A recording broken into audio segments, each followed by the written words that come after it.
more pleasant return to winning ways. There was a shootout in Montego Bay and Dumbo Holin. Undefeated streak comes to an end. But we start one place and one place only, and that's the first game of the season at Jerusalem Mini Stadium. This is Match Week 12 Review Show. Yeah, people, wagwan, bless up, New Year. Happy 2024, people. Busy New Year's Eve with 7 matches on the books. So we're going to start, obviously, with what I think was long time coming, which is Waterous returning home to Jerusalem as they welcome a pretty chirpy Mullins United. So Mullins was coming off their first win of the season last week and want to keep it going against Waterous team that is back and forth, in their form. How this one played out?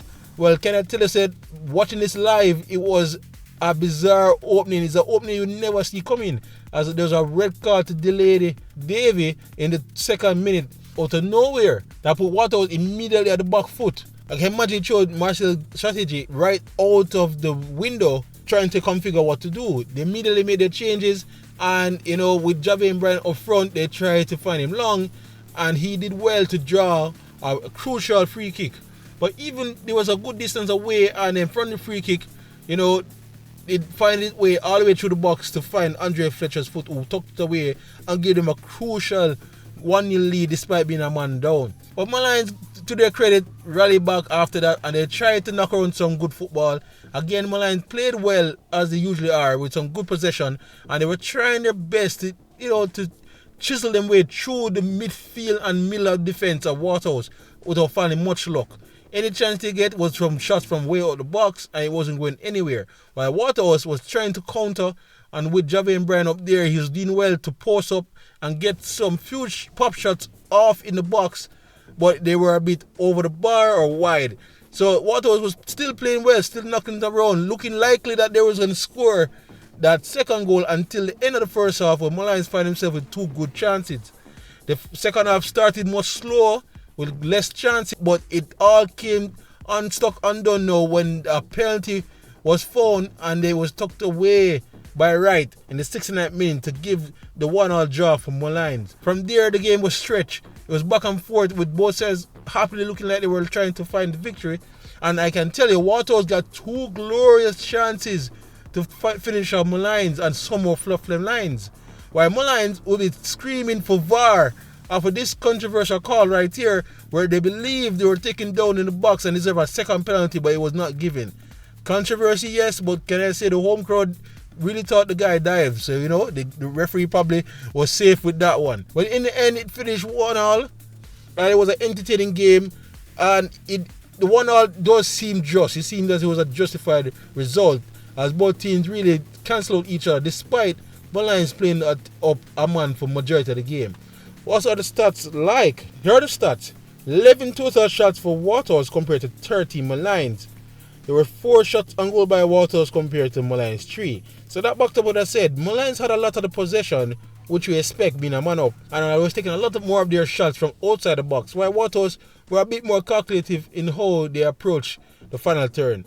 So Mullins still have that issue where they still lack a certain quality in the final third, while Waterous, once again, still cannot find a consistent 90 minutes, and that has been the Achilles heel for them all season. But again, in the end, a point was deserved by both teams, and it finished there 1-1. We'll move on to Tivoli against Lial, where Tivoli was playing on home on paper and welcomed the remaining team that have yet to taste victory. So this one though, it started out quite fine for Tivoli, who had majority of the play in the first half, where Smith got the opening goal in the 10th minute, but somehow they found themselves giving away a penalty, and Lial got in back with Campbell in the 21st minute. From there, Lial was tucking in and in the usual tough shape, while Tivoli was spurning chances after chances, but they finally got one through with Lewis in the 43rd minute. From there, Lial came with a bit better in the second half and almost got back in, but spurring a good chance, but the game was finished off by Wellington in the 85th minute to give Tivoli all 3 points. So again, it ended Tivoli 3, Lial 1. What does the stats say? Alright, the stats. It was Tivoli, as said in the report, was the busier of the two teams. They had 13 total shots compared to Lial 4. 4 of those were on target, and they scored from 3 of those, And Lial had 2 on target. 7 corners to Tivoli compared to 4 to Lial. Only 1 corner to Lial. So yeah, as expected, Lial still lack that killer instinct up front and not doing enough to keep out opposition. While Tivoli, Jerry said this was not by far their best game. In fact, he said they were a bit lackluster in their play. But a sign of a good team is that they will still manage to find the victory this time, not playing all that well. So crucial points they did not fail to grab, and they walked away with 3 points. Again, it finished Tivoli 3, Lial 1. Now we're going to Westport Park, where it was a happening game there. Harbour, desperate for points, desperate for wins, came into Westport Park trying to take on a Montego Bay United who are much better at home than they are on the road. The game kicked off with Diego getting a goal in the 15th minute to give Harbour the lead, while Ferreira got one in the 27th minute to give Montego Bay United a goal back, then Lial add to it in the 31st minute. The game was getting stretched and Harbour was going gun-ho to try to get back in the game, which they finally did in the 62nd minute. So in the end, it finished 2-2, with Montego Bay probably feeling this was wasted opportunity to get more points and away from the relegation as much as it can, where Harbour did well to keep in the game and avoid another defeat, but this is another game they wish they win. They need the wins. How does the stats say? Montego Bay seems they were the dominant team with 14 total shots compared to Harbour 9. Montego Bay also had 4 shots on goal compared to Harbour 3. Yeah, so it basically backed up what was happening. Harbour hung in there and make sure they walked away with a point, while Montego Bay will rule another drop point against another team that's near around them at home nonetheless. But maybe the points are deserved here. 2-2 finish. We're heading to States all the way to St. Elizabeth as Treasure Beach, the home team, welcome Veer. Veer now need to bounce back after that recent defeat, where Treasure Beach is lately not picking up points, which can be crucial in the relegation battle. But they do slightly play better at home, so it will be interesting to see how this happen. But Veer managed to run out here with 2-0 win. First was a goal from Neil, thanks to a nice deflection that helped in the back of the net. And then that guy again, Maitland, who I think he's one of the better players this season, went on to find a second goal to wrap up the game. Treasure Beach didn't offer much in this game, it seems, and Veer was quite comfortable. What does the stats say? Alright, so Treasure Beach took 9 total shots compared to Veer's 7 total shots. But Treasure Beach had 1 goal on target compared to Veer 2. So yeah, not much going forward for Treasure Beach. Had more shots but barely any going on target, while Veer was a lot more critical as they scored their 2 goals from the only 2 shots on target. So this is actually a very good win for Veer, and it pushed them up in the top 6, while Treasure Beach are still hovering too close to danger zone. So they have to regroup here, but Veer will take this and run with it. So that's 3 points for Veer as they won 2-0 over Treasure Beach. Where are we going to next? We're going to the defending champion, Mount Pleasant, who has been on a bit of a skid, right? After not been winning much games, losing 4 and 5. But they welcome Homer Lion, who on a new management got their first win last week, and they will hope to keep it going. Well, how did it turn out? Well, it was a bit of a scrappy game from my understanding, and the lone goal came off a penalty as Daniel Green took it away from Mount Pleasant. So it wasn't a classic game per se, but when you're on a skid, all you need is 3 points, and Mount Pleasant were happy to have it. What's the stats like? Alright, Mount Pleasant had 22 total shots, right? Compared to 1 by Humber Lions. It was all Mount Pleasant here. 3 of those alone, not the 22 though, were on target. I think that is the issue with Mount Pleasant lately, because Chung is out and Belgrave did not start, and they went with Daniel Green, and it seemed they're still having an issue with being a bit more critical with their shooting. But 1 is enough, because Umberland did not have any shot on goal in this one. So yeah, what an interesting game this was really. So Mount Pleasant playing well, trying to back up your coach and get out of this skid. Went under attack to Umberland, who seems that were a bit too scared to go at the defending champions, or they were trying the best to try to hold out and counter. Anyway, it ended 1-0 to Mount Pleasant thanks to Daniel Green goal. We're going to next. We're going to go to the team that defeated Mount Pleasant last week. Arnett Guns, who are on a tear lately. They went to the other top team as they visit Portmore for Neither Park. So this is another big mouth-watering clash. And how will Arnett find a way to get another win? No, they did not. They run up into the stubborn defense that is Portmore United and was blanked by them but received 2 goals in the end as Portmore run out 2-0 against Arnett. Both goals for Portmore came in the second half, one in the 68th minute and the other in the 73rd minute. So yeah, good win for Portmore, and let's see what the stats were like. So according to the stats, you see there was, as expected, probably a cagey affair with only 5 total shots by Portmore compared to 4 from Arnett. To watch the interesting stat now, people. Portmore had 2 shots at goal compared to Arnett 4. Portmore cleared the more clinical one here as they lone 2 shots on target found the back of the net. While Arnett seemed they tried their best but could not get past a stubborn Portmore United defence. But that's the luck of the draw when it comes to these big clashes. Sometimes you get the rub of the green, sometimes you don't. I think Arnett should take heart in how they fought.